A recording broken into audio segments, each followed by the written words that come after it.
The badge ID scanning into our warehouse every night belonged to someone who died on shift 3 months ago. I'm the night operations manager at a distribution center outside Davenport, Iowa. My job is simple: keep product moving, keep people safe, keep the lights on. I don't deal with mysteries. I deal with inventory discrepancies, labor metrics, and forklift maintenance logs. But for 3 weeks, someone or something has been clocking into my building at 2:47 a.m. every single night, and the badge ID belongs to Marcus Webb. Marcus died in June. The first time I saw it, I was doing end-of-week payroll verification. Standard stuff. Cross-referencing badge swipes against clock-in times, catching buddy punching, catching early exits. That's when I noticed the entry. Webb, Marcus, access granted, 2:47. I stared at it for a solid 10 seconds. Marcus Webb had been dead for 3 months. I know because I was the one who found him. He collapsed between pallets in cold storage. Heart attack. The EMTs said he was probably gone before he hit the floor. We shut down that section for 2 days. HR handled notifications. His wife came to collect his things. His badge was in the box with his work gloves and his dented thermos. I personally watched security bag it. His badge status in the system showed inactive, surrendered. So seeing his name in the access log felt like reading a typo in reality. I checked the next night's log. Webb, Marcus, access granted, 2:47. Then the night after, same entry, same time. By the 4th night, I stopped telling myself it was a glitch. I pulled the camera footage. Dock 3 has 2 entry points, a roll-up receiving door, and a locked personnel door beside it. After 11 p.m., only the personnel door can be opened with a badge from the outside reader. At 2:47, the parking lot was empty. The badge reader light changed from red to green. The personnel door opened. It swung inward, like someone pushed it with their shoulder. No one walked through. The vestibule motion lights triggered, one after another, like someone was moving forward. But there was nothing there. The door stayed open for 11 seconds, then it closed. I watched that footage 4 times in a row. Wind doesn't present credentials, pressure doesn't trigger a green access light. Something had to be close enough to that reader to authenticate. I ran diagnostics on the reader. No faults, no ghost signals, no looped access replay. I checked if Marcus's badge number had been reassigned. It hadn't.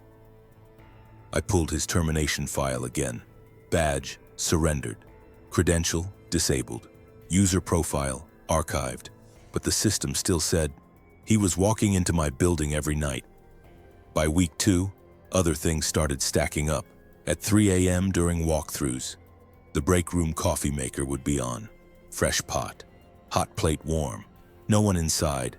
I'd turn it off. Write it up as electrical or timer error. Next night, same thing.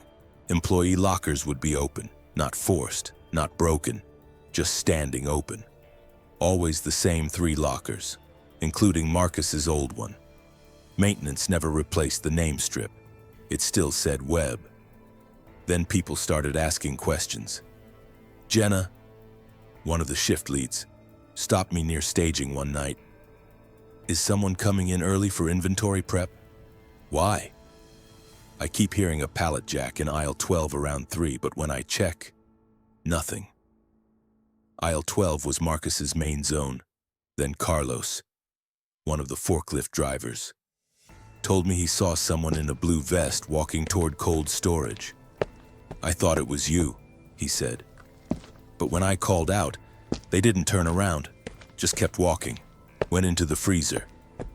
Marcus always wore blue. I pulled the freezer camera.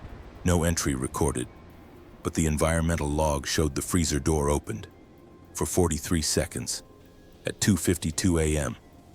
That was exactly how long it used to take Marcus to step inside, scan his first rack, and come back out. That's when I stopped thinking random. I printed 3 weeks of access logs, spread them across my desk. It wasn't random. It was a route. Dock 3, cold storage. Aisle 12, rear dock, break. Secondary picks, same timestamps, same sequence. Every night, Marcus's exact shift routine, down to the minute. Then I noticed something else. Cold storage had a thin dusting of frost powder near the threshold, where warm air hits freezer air. Normally, it stays smooth. That morning, there were disruptions. Not full footprints, but pressure marks, heel-width spacing, like someone walked through wearing boots that didn't quite leave moisture, but still displaced frost. That was the first time I felt real fear, not confusion, not stress. Fear. I sat in my office at 2:30 a.m. on a Tuesday and made a decision that still feels stupid. I was going to be there when it happened, at 2:46. I stood behind a pallet stack near Dock 3, full sightline to the personnel door. The building was silent, just refrigeration hum and distant conveyor rollers. At 2:47, beep, green light, door opened, and I saw it. Not a person, not a shadow. I saw the door push inward, like someone leaned their shoulder into it. I saw the vestibule lights trigger in sequence, like someone walking forward. And then I heard footsteps, normal ones, work boots on sealed concrete, 20 feet from me, moving with purpose, heading toward cold storage. I didn't move. I didn't breathe.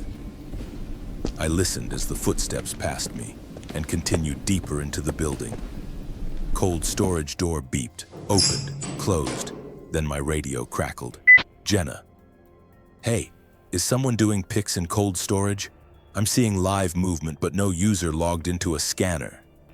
On her WMS screen, items were being picked in real time. Our system does not allow confirmations without an active device login. It should reject it. It didn't. Items cleared one by one. Methodical, efficient. Marcus speed. Then Jenna whispered, "This is his last pick list." The last item he never finished was a case of industrial coffee filters in aisle 12. On screen, pick complete. Aisle 12, 0301. Then activity stopped. I tried something else. I printed a new schedule, posted it on the break room board. Marcus's route reassigned. That night, the badge didn't scan at Dock 3. It scanned at Dock 5. The access pattern shifted. The footsteps shifted. The pick path changed. Whatever was clocking in, it read the schedule. It followed assignment. It kept working. Jenna asked why I didn't shut it down. Deactivate doors, call corporate, call someone. I told her the truth. Marcus never missed a shift in 6 years, never complained, never cut corners.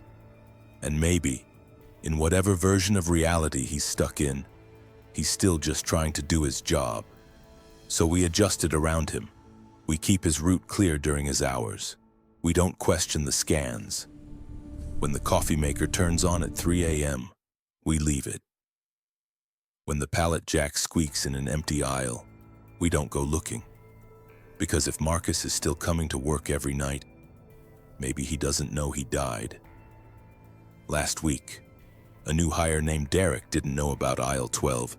He was working a double. Still there at 3 a.m., he said he felt someone brush past him in the narrow aisle, felt air pressure shift, heard boots behind him. He turned around, nothing there, but his scanner glitched. For 1 second, it showed Web Marcus, shift active.